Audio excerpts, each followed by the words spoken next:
మనిషికి బతికేంత ధైర్యం చాలు, చంపేంత ధైర్యం కాదు.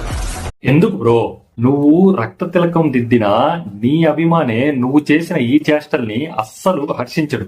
నీ అభిమాన హీరోనే ఏదైనా ఫంక్షన్ నుంచి వెళ్ళేటప్పుడు మీకు జాగ్రత్తలు చెప్పి పంపిస్తాడు, జాగ్రత్తగా ఇంటికి వెళ్ళండి అని. అలాంటి హీరోకి అభిమానిగా ఉండి నువ్వు ఇలాంటి పనులు చేస్తే ఆ హీరో ఖచ్చితంగా నిన్నైతే హర్షించడు బ్రో. అభిమానం అనేది సినిమాల వరకే ఉండాలి గాని ప్రాణాలు పోయేంతగా అయితే ఖచ్చితంగా ఉండకూడదు బ్రో. ఒక్కటి చెప్పనా, కొంచెం ఓవర్ కాదనుకుంటే నువ్వు బీటెక్ లేకపోతే చదువుంటావు కదా, నీ తల్లిదండ్రులు పడిన కష్టం నీ రక్తంగా మారి నువ్వు చదివావు బ్రో. ఇప్పుడు నీ తల్లిదండ్రుల కష్టం యొక్క రక్తాన్ని నువ్వు నీ అభిమాన హీరో కోసం జస్ట్ లైక్ దట్ అట్లా కోసేసి రక్త తిలకం పెట్టేస్తాను. అభిమానం అనే పేరుకొస్తే తల్లి తండ్రి తర్వాతే ఎవడైనా, చివరికి దేవుడైనా. గుర్తుపెట్టుకో బ్రో, వద్దు బ్రో, ఇలాంటి పనులు మాత్రం ఎవరు చేయకండి బ్రో. అభిమానం సినిమాల వరకే పెట్టుకోండి. సినిమాలు చూసామా, థియేటర్కి వెళ్ళామా, ఎంజాయ్ చేసామా, వచ్చేసామా, అంతేగాని ఇలాంటి పనులు మాత్రం ప్లీజ్ దయచేసి ఎవరు చేయకండి. Thank you.